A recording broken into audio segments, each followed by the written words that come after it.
গেছে, কয় ক্ষমা আছে, কয় না ক্ষমা নাই, তুমি তো ৯৯টা মানুষে মাইরা ফেলাইছো। তারপরে করলো কি, যখন ক্ষমা নাই তখন তারেও হত্যা করে ফেলেছে। ফাকাম্মালা মিয়া, এখন কত হলো, ১০০ কমপ্লিট করে ফেলাইলো। আবারও দৌড়াইতেছে, ক্ষমা আছে কিনা, কয় মুখ জায়গায় যাও, গিয়া দেখো আবাদত বন্দী করতেছে, তাদের সাথে আবাদত বন্দী করো। ওই জায়গায় যাইতে পারলো না। এই ৫টা গুণ অর্জন করার দরকার আছে না নাই?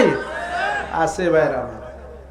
সূরা আনফালের ২ নম্বর আয়াত আল্লাহ বলছেন, ইন্নামাল মুমিনুনাল্লাযীনা ইযা যুকিরাল্লাহ, তারাই হলো সত্যিকার অর্থে মুমিন, তারাই হলো খাঁটি মুমিন, আসল মুমিন। যখন তাদের সামনে আল্লাহর জিকির করা হয়, আল্লাহর আলোচনা করা হয়, তখন তাদের দিল, অন্তঃকরণ আল্লাহর ভয় আটকে উঠে। তার মানে আল্লাহর ভয় সৃষ্টি করা নিজের মধ্যে, এটা মুমিনের অন্যতম একটা পরিচয়। আমাদের কি আল্লাহর ভয় আছে? ও ভাই, আল্লাহ একদিন ধরবেন, যেই দিন আল্লাহ ধরবেন ওই দিন কিন্তু ছাড়াছাড়ি না। ইন্না বাতশা রাব্বিকা লাশাদীদ, আল্লাহর ধরা বড় শক্ত ধরা। যেই দিন আল্লাহ ধরবেন ওই দিন আর ছাড়াছাড়ি নাই ভাইরা আমার। সেজন্য ১ নাম্বার বৈশিষ্ট্য আমাদের মধ্যে আল্লাহর ভয় জাগিয়ে তুলতে হবে। আল্লাহ তুমি আমাদেরকে সেই তৌফিক দান করো। এক লোক কি করছিল, অনেক লম্বা হাদিস, আমি সেই দিকে যাইতে চাই না। ৯৯টা মানুষকে হত্যা করেছে, দৌড়াইতেছে আমার ক্ষমা আছে কিনা। এক লোকের কাছে গেছে, কয় ক্ষমা আছে, কয় না ক্ষমা নাই, তুমি তো ৯৯টা মানুষে মাইরা ফেলাইছো। তারপরে করলো কি, যখন ক্ষমা নাই তখন তারেও হত্যা করে ফেলেছে। ফাকাম্মালা মিয়া, এখন কত হলো, ১০০ কমপ্লিট করে ফেলাইলো। আবারও দৌড়াইতেছে, ক্ষমা আছে কিনা, কয় মুখ জায়গায় যাও, গিয়া দেখো আবাদত বন্দী করতেছে, তাদের সাথে আবাদত বন্দী করো। ওই জায়গায় যাইতে পারলো না, এর আগেই মালাকুল মউত তার ওটা কবজ করে নিয়ে গেল। তার মানেটা হলো এই, সে তো অন্যায় করেছে, ভুল করেছে, ত্রুটি করেছে, এই ভয়টা তার মধ্যে জেগে উঠেছে। সুতরাং খাঁটি মুমিন হতে হলে ১ নাম্বার বৈশিষ্ট্য হলো আল্লাহকে ভয় করতে হবে। আল্লাহ তুমি আমাকে, আমাদের সবাইকে আল্লাহকে ভয় করার তৌফিক দান করো, বলেন আমিন। ২ নাম্বার, ওয়াইদা তুলিয়াত আলাইহিম আয়াতুহু যাদাতহুম ঈমানা। মুমিনদের আরেকটা গুরুত্বপূর্ণ বৈশিষ্ট্য হলো এই, যখন তাদের সামনে কোরআন তেলাওয়াত করা হয় তখন তাদের ঈমান বেড়ে যায়, বলেন আলহামদুলিল্লাহ। তাহলে ঈমান বাড়ে এবং কমে, এইটা মুমিনদের একটা অন্যতম বৈশিষ্ট্য। ভাইরা আমার, কোরআন তেলাওয়াত করতে হবে, কোরআন পাঠ করতে হবে, কোরআন অধ্যয়ন করতে হবে। ওয়া জামানা মে মুআজ্জাদ থে মুসলমান হোকার তুম জালিলো খার হয়ে তারকে কোরআন হোকার। এমন এক যুগ জামানা ছিল, মানুষেরা উন্নতির চূড়ান্ত শিখরে আরোহণ করেছিল, কোরআন পড়ে, কোরআন ধরে, কোরআন অনুযায়ী নিজের জীবন গড়ে। প্রিয় ভাইরা আমার, তাহলে মুমিনের ২ নাম্বার বৈশিষ্ট্য হলো যখন তাদের সামনে কোরআন তেলাওয়াত করা হয় তখন তাদের ঈমান বেড়ে যায়। তার মানে কোরআন তেলাওয়াতের অভ্যাস গড়ে তুলতে হবে। আল্লাহ তুমি আমাদের সবাইকে এই যোগ্যতা অর্জন করা তৌফিক দান করো, বলেন আমিন। ৩ নাম্বার বৈশিষ্ট্য কি, শোনেন মন দিয়া, ওয়ালা রাব্বিহিম ইয়াতাওয়াক্কালুন। মুমিনরা ভরসা করে কার উপরে? পিছনের ভাইরা ভরসা করে কার উপরে? আল্লাহর উপরে। আমাদেরও আল্লাহর উপরে পূর্ণ ভরসা রাখতে হবে। ইতিপূর্বে আম্বিয়ায়ে কেরাম, নবী রাসূলগণ সবাই আল্লাহর উপর পুরো আস্থা রেখেছেন, আল্লাহর উপর ভরসা করেছেন। ছোট্ট একটা হাদিসের কথা বলি, আল্লাহ নবী একটা যুদ্ধ থেকে ফিরছেন, ফেরার পরে তরবারি গাছের মধ্যে রেখে গাছের নিচে একটু বিশ্রাম নিতেছিলেন। এমন সময় এক নন মুসলিম এসে ওই তরবারিটা হাতে নিয়ে বলতেছে, বড় বড় মুহাম্মদ, তোমাকে এই তরবারি থেকে কে রক্ষা করবে? বিশ্ব নবী বললেন, আল্লাহ। যে আল্লাহর নাম বলছেন সাথে সাথে তরবারিটা তার হাত থেকে পড়ে গেছে। জোরে বলেন সুবহানাল্লাহ। তাহলে ভরসা কার উপরে রাখতে হবে?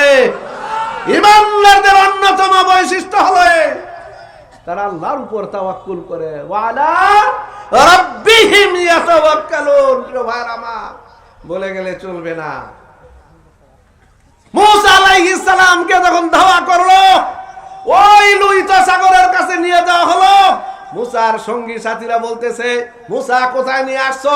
আমরা তো সামনে যদি এই নদীর মধ্যে ঝাঁপ দেই জীবন চলে যাবে, পিছনের দিকে যদি ফিরে যাই তাহলে কি হবে? ফেরাউনের লোক লস্কর আমাদেরকে কচু কাটা করে ফেলবে, আমরা তো আটকা পড়ে গেলাম, আমরা তো ধরা পড়ে গেলাম। ইন্না লামুদরাকুন। তারা বলতেছে, মুসা কি তাদের মতো ছিল? মুসা বলতেছে, না, কাল্লা, কখনো না। ইন্না মাইয়া রাব্বি সায়াহদিন। আমার সাথে কে আছে? আল্লাহ আছে, তিনি আমার পথ দেখাবেন। সুবহানাল্লাহ। আল্লাহ কি পথ দেখায় নাই? ও মুসা, তোমার ডান হাতে কি কয় লাঠি মারো, মারছে, রাস্তা হয়েছে কয়টা? 12টা। ওই রাস্তা দিয়ে পার হয়ে চলে গেছেন। ভরসা করছে কার উপরে? আল্লাহর উপরে। প্রিয় ভাইরা আমার, পরবর্তীতে আল্লাহ আয়াত নাজিল করে জানায় দেন, ওয়াইদ বারাকনা বিকুমুল বাহরা ফাউজাইনাকুম ওয়া আগরাকনা আলা ফিরাউনা ওয়া আনতুম তানজুরুন। সুতরাং প্রিয় ভাইরা আমার, যে কথা আপনাদেরকে আমি বলতে চেয়েছি, মুমিনদের অন্যতম বৈশিষ্ট্য হলো বিপদ হোক, বালা হোক, মুসিবত হোক, দুঃখ হোক, কষ্ট হোক, যন্ত্রণা হোক, সব সময় কার উপরে ভরসা রাখতে হবে? আল্লাহর উপরে ভরসা রাখতে হবে। 4 নাম্বার কি? আল্লাযীনা ইউকিমুনাস সালাত। যারা সালাত আদায় করে। ও ভাই, কি আদায় করে? সালাত। সালাত বলতে কয় নাম্বার, কয়টা সালাত বলেন তো? কয় ওয়াক্ত সালাত? না খালি 2 ঈদের সালাত পড়লেই চলবে। এরকম মুসল্লি বাংলাদেশে আছে না নাই? জীবনে খালি 2 ওয়াক্তের নামাজ পড়ে, ঈদের নামাজ পড়ে। ওই ঈদের নামাজ পড়ার লাগে বাইতুল মুকাররম থেকে টুপি কিনে নিয়ে আসছে, পীর ইয়ামিনী মার্কেট থেকে পাঞ্জাবি কিনে নিয়ে আসছে। ঈদের নামাজ এরকম মুসল্লি আছে না নাই? অনেক ঈদের মুসল্লিদেরকে জিজ্ঞাসা করছি, ভাই ফজরের নামাজ পড়ছে? কয় না, ফজরের নামাজে উপস্থিতি নাই, কিন্তু ঈদের নামাজে আছে না নাই? ও ভাই, ঈদের নামাজের মান আর ফজরের নামাজের মান দুটা কি এক? তাহলে আল্লাহর নবী বিদায় হজের গুরুত্বপূর্ণ বক্তব্যে বলে গেছেন, সাল্লু খামসাকুম। ওইখানে ঈদের নামাজ আছে, 5 ওয়াক্ত সালাত আদায় করো। ও ভাই, এই যে শীতের দিন, ফজরের টাইমে মুসল্লি কম না বেশি? মুসল্লির খবর নাই। অথচ বিশ্বনবী বলছেন, মান সাল্লাল বারদাইনে, যে মানুষরা 2 ঠান্ডার সালাত আদায় করবে তারা জান্নাতে অবস্থান করবে। জোরে বলেন মারহাবা। তো ভাইজান, নামাজের মধ্যে গোলমাল আছে না নাই? রুকু, সিজদা, তাসবিহ, তাহলিল ঠিক মতো পড়ে না, খালি উঠবস করে। এই নামাজ নিয়ে আল্লাহর কাছে আপনি যাইতে পারবেন? খালি উঠবস করে। আজকে আমি এক মসজিদে খুতবা দিলাম, 2 রাকাত পড়া পিছনের দিকে তাকায় দেখি মুসল্লি একটাও নেই, সব চলে গেছে।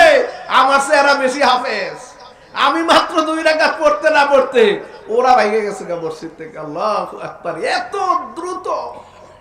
অথচ আল্লাহ বলে দিলেন, কাদাফাল্লাহুল মুমিনুন আল্লাযীনা হুম ফি সালাতিহিম খাশিউন। আল্লাহ বলে দিলেন, ওই সমস্ত মুমিনেরা ফালা পেয়ে গেছে, মুক্তি পেয়ে গেছে, নাজাত পেয়ে গেছে, জান্নাতে যাবে যারা খুশুখুজুর সাথে, একাগ্রতার সাথে, মনোযোগের সাথে যারা নামাজ আদায় করেছে। জোরে জোরে বলেন মারহাবা। সেই নামাজ নাই, উঠবস করে। আল্লাহ, তুমি আমাদেরকে বিলকুল সহিভাবে নামাজ আদায় করার তৌফিক দান করো, বলেন আমিন। বিশ্ব নবী বলেছেন, সাল্লু কামা রাআইতুমুনি উসাল্লি। আমাকে যেভাবে তোমরা সালাত আদায় করতে দেখেছো ঠিক সেইভাবে সালাত আদায় করো। এত উঠবস কেন? রাফুল ইয়াদাইন করা, আমিন জোরে বলা, বুকে হাত বাঁধা, আজকে এটা নতুন কোনো বিষয় নয়। আজকে প্রত্যেকটা মসজিদে গেলেই আমরা শুধু আলুল হাদিস মসজিদ নয়, অন্যান্য মসজিদে গেলেও আমরা এগুলো দেখতে পাই কিনা? ডে বাই ডে মানুষেরা বিশ্ব নবীর সালাত আদায় করার জন্য পড়াশোনা করছে, অধ্যয়ন করছে। প্রিয় ভাইরা আমার, সুতরাং আমাদেরকে সহিভাবে সালাত আদায় করতে হবে। আল্লাহ তুমি আমাদেরকে সেই তৌফিক দান করো। কারণটা কি জানেন? কাল কিয়ামতের দিন হিসাবটা কোনটার আগে হবে জানেন? ও ভাই, কোনটার আগে হবে? সালাতে। সহিহ মুসলিমের একটা হাদিস আছে, বিশ্বনবী বলেছেন, আমি সময় বেশি নেব না, নির্দিষ্ট সময়ের মধ্যে আমার বক্তৃতা শেষ করার চেষ্টা করবো। প্রিয় ভাইরা আমার, আল্লাহর নবী বলেছেন, যারা সঠিকভাবে বিশ্বনবীর সালাত আদায় করেছে, বিশ্বনবী যেইভাবে সালাত আদায় করতে বলেছে সেইভাবে সালাত আদায় করে, আল্লাহর নবী বলেন আফলাহা ওয়া আনজাহা, ওই মানুষটা কাল কিয়ামতের দিন মুক্তি পেয়ে যাবে, নাজাত পেয়ে যাবে। আর যাদের সালাত বিশ্বনবীর সালাতের মতো হলো না, ওই ইমাম কইছে, ওই নেতা কইছে, ওই লিডার কইছে, ওই খাজা কইছে, ওই বিশাপ কইছে, ওইভাবে সালাত আদায় করে হবে না ভাইয়ের আমার। কাদ খাবা ওয়া খাসির, ওই মানুষটা ক্ষতিগ্রস্ত হয়ে যাবে, বিপদে পড়ে যাবে। আল্লাহ সহিভাবে সালাত আদায় করার তৌফিক দান করে বলেন আমিন। 4 নাম্বার বললাম, মনে আছে তো? আল্লাহর ভয়। খাঁটি মুমিন হলে কি লাগবে? আল্লাহর ভয়, কোরআন তেলাওয়াত, আল্লাহর উপর ভরসা। 4 নাম্বার হলো সালাত আদায়। 5 নাম্বার কি? আল্লাহর পথে ব্যয়। ও ভাই, আল্লাহর পথে ব্যয়ের দরকার আছে না নাই? এই যে বিশাল সম্মেলনের আয়োজন করা হয়েছে, এর মধ্যে জনগণের ব্যয় আছে না নাই? না খালি পকেট ধরে রাখবেন? ও ভাই, পকেট ধরে রাখলে হবে? আল্লাহ যে আপনার প্রতি রাগান্বিত আছে, আপনার পাপের কারণে, আমার পাপের কারণে আল্লাহ যে রাগান্বিত আছে, ওই রাগটা দমাবার একটা সবচেয়ে বড় হাতিয়ার হলো আপনার দান। আপনার দান, আপনার অর্থ হবে।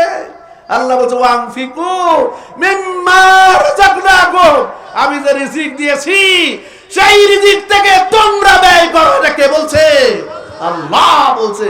রাজি আছি তো ইনশাআল্লাহ? প্রিয় ভাইরা আমার, এই 5টা কাজ যারা করবে, মনে আছে? সংক্ষিপ্ত সময়, সংক্ষিপ্ত কথা। আপনি যদি এই ওয়াজটা ধরে রাখতে পারবেন না, যদি ধরে রাখতে পারেন, আপনি সফল। আপনি সফল, কোনো সন্দেহ নাই। এই 15 মিনিটের বক্তব্য যদি ধরে রাখতে পারেন, আপনি সার্থক, আপনি সফল।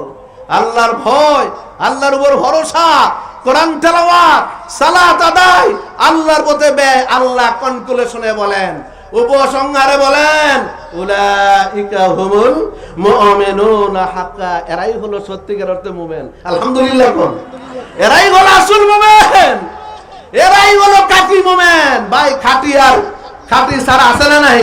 খাঁটি মধু, খাঁটি দুধ, খাঁটি এইটা, খাঁটি সেইটা, তার মানে ভেজালও কিছু আছে, আছে না নাই? খাঁটি মুমিন হতে হলে এই 5টা কোয়ালিটি দরকার। এদের জন্য আল্লাহ মাফ আছে, আল্লাহর ক্ষমা আছে,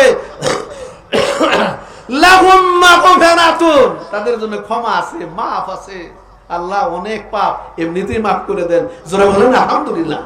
আল্লাহ কোরআনে বলেন ওয়াইয়াতু আন কাসীর, না চাইতে আল্লাহ অনেক গুনাহ এমনিতেই মাফ করে দেন। সুবহানাল্লাহ কইবেন না? ও ভাই, আল্লাহ যে একটা একটা করে গুনার যদি ধরতেন, আমরা কেউ বাঁচতে পারতাম? কত নামাজ কাজা করছি, শ্বশুর বাড়ি গিয়ে বেড়াইতে গেছেন, নতুন বউ বিয়া করছেন, নামাজ ফজরেরটা পড়ছেন, খুব খেয়াল করে দেখেন, ফজর পড়েন না। হ্যাঁ, এরকম কত ফজর চলে গেছে। আল্লাহ একটা ফজরের জন্য যদি ধরতেন, আমরা কেউ বাঁচতে পারতাম না। এজন্য আল্লাহ বলেন ওয়ায়াফু আন কাসীর, আল্লাহ অনেক গুনাহ এমনিতেই মাফ করে দেন। সুবহানাল্লাহ।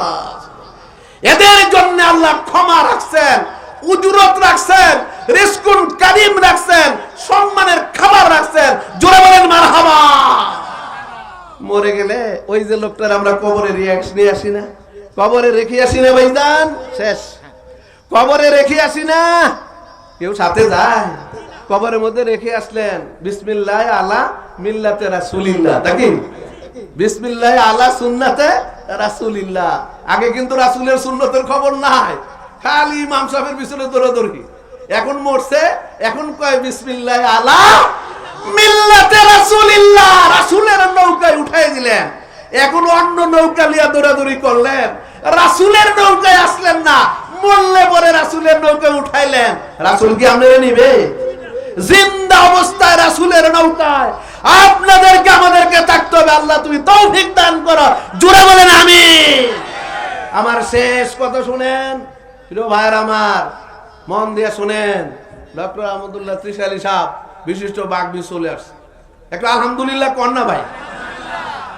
আমি শেষের দিকে একটা কথা বলি, 2 মিনিট রাখেন। আমরা বাংলাদেশ জমিয়তে আহলে হাদিসের নেতা কর্মী সমর্থক, কি ঠিক কিনা? আপনাদের কাছে একটা প্রশ্ন করি, আমরা কি ইহুদিদের দালাল? ওই পিছনের বাইরে বলেন না, আমরা কি ইহুদিদের দালাল? জোরে বলেন দালাল। কোন সময় দালালি করলাম ইহুদিদের? মিডিয়ায় যেই সমস্ত বেয়াদবরা আহলে হাদিসদেরকে ইহুদিদের দালাল বলে, আমরা যদি দালাল নই তাহলে তোমরা হয়ে যাবে বড় দালাল। কি ভাই কথা ঠিক কিনা? কথা সাবধান করে বলতে হবে, হুঁশিয়ার করে বলতে হবে। এই বাংলাদেশে স্বাধীনতার সূর্য উদিত হয়েছে এই আহলে হাদিসদের আন্দোলনের মাধ্যমে, কি বলেন কথা ঠিক কিনা?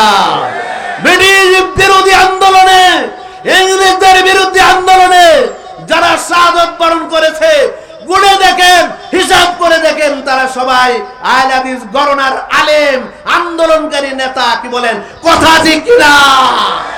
সুতরাং পরিশেষে বলতে চাই, আমাদেরকেও সংযত হতে হবে, ধৈর্যের পরিচয় দিতে হবে। কথায় কথায়, বাদে কথা, বক্তৃতায় বলা যাবে না আমরা ইহুদিদের দালাল নই। যারা বলে তারাই দালালে রূপান্তরিত হয়ে যাবে। আমরা বিশ্ব নবীর সহিহ সুন্নাহর ধারক এবং বাহক। কি বলেন কথা ঠিক কিনা? আল্লাহর নবী হাদিসে বলে দিয়েছেন, কুল্লু উম্মতি ইয়াদখুলুনাল জান্নাহ, আমার সব উম্মত জান্নাতে যাবে, ইল্লা মান আবা, যারা অবাধ্য তারা জান্নাতে যাবে না। সাহাবায়ে কেরাম জিজ্ঞাসা করলেন, ওয়া মান ইয়াবা, আবা কারা? আল্লাহর নবী বলে দিলেন, মান আতাআনি দাখালাল জান্নাহ, যারা আমার আনুগত্য অনুসরণ করলো তারা জান্নাতে যাবে, আর আমার বিরুদ্ধাচরণ যারা করলো তারাই হলো অবাধ্য। আমরা অবাধ্য হতে চাই না, আমরা বিশ্ব নবীর আনুগত্য এবং অনুসরণ করতে চাই, আল্লাহর ভালোবাসা পেতে চাই, আল্লাহর জান্নাত লাভ করতে চাই। এজন্য নারায়ণগঞ্জ এবং নরসিংদীর ভাইদেরকে আমি উদাত্ত আহ্বান জানাবো, বাংলাদেশ জমিয়তে আহলে হাদিসের পতাকা তলে এসে কোরআন এবং সুন্নাহর দাওয়াতি কর্মে আসুন আমরা অগ্রণী ভূমিকা পালন করি। আল্লাহ আমাদের সবাইকে এই তৌফিক অর্জন করার তৌফিক দান করো, জোরে বলেন আমিন। আরো জোরে বলেন আমিন। ভাইজান, আল্লাহর নাম নিলে কোনো সমস্যা আছে? জোরে সোরে তাকবীর দিলে কোনো সমস্যা আছে? একটা তাকবীর দিয়ে দেখান তো, শীত চলে যাবে। 2 হাত উঁচু করে সিংহের মতো গর্জন দিয়ে, সিংহ কইলে ভালো লাগে, জানোয়ার কইলে অনেকের কাছে ভালো লাগে না, সিংহের মতো গর্জন দিয়ে এমন একটা তাকবীর দিবেন যা ইতিপূর্বে দেন নাই। পারবেন তো দিতে? ও ভাই পারবেন তো দিতে? 2 হাত উঁচু করেন, লিল্লাহে তাকবীর, লিল্লাহে তাকবীর। আল কোরআনের আলো, আল হাদিসের আলো, লিল্লাহে তাকবীর। বাংলাদেশ জমিয়তে আহলে হাদিস, জোরে বলেন জিন্দাবাদ। সবাইকে মোবারকবাদ, ধন্যবাদ জানিয়ে, কর্তৃপক্ষকে আন্তরিক মোবারকবাদ জানিয়ে আমার সংক্ষিপ্ত কথা এখানে উপসংহার টানছি। আকুলু কাউলি হাদা আস্তাগফিরুল্লাহ লি ওয়া লাকুম ওয়া লিসাইরিল মুসলিমিন। বারাকাল্লাহু লানা ওয়া লাকুম ফিল কুরআনিল আযীম ওয়া নাফা'না ওয়া ইয়্যাকুম বিল আয়াতি ওয়া যিকরিল হাকীম। ইন্নাহু তাআলা জাওয়াদুন কারীমুন মালিকুম বারুর রাউফুর রহিম। সুবহানাকাল্লাহুম্মা ওয়া বিহামদিকা আশহাদু আল্লা ইলাহা ইল্লা আনতা আস্তাগফিরুকা ওয়া আতুবু ইলাইক। আসসালামু আলাইকুম ওয়া রাহমাতুল্লাহি ওয়া বারাকাতুহু। ওই দেন ঘোষক দাঁড়ায় রয়েছে।